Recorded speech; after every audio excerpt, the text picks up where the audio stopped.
बिस्मिल्लाहिर्रहमानिर्रहीम। बेटी ससुराल में खुश होती है तो खुशी होती है, और बहू ससुराल में खुश है तो ख़राब लगता है।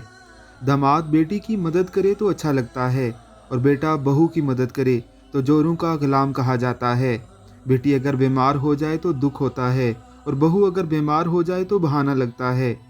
बेटी अगर कमज़ोर हो जाए तो ससुराल वालों की वजह से, और बहू अगर कमज़ोर हो जाए तो कहते हैं कि खाती तो बहुत है पर लगता नहीं।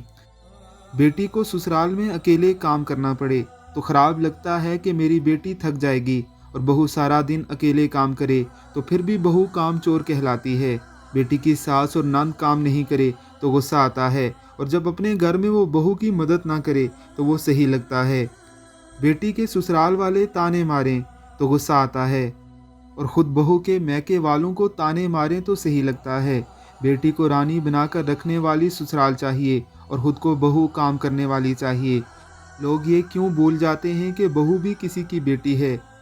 वो भी तो अपने वालदेन, भाई बहन, शहर, सहेली वगैरह को छोड़कर आपके साथ हालिया ज़िंदगी की शुरुआत करने आई है। इस मुख्तसर सी वीडियो को देखने के बाद हम सभी कोशिश करें कि बहू और बेटी में कुछ फ़र्क नहीं किया जाएगा।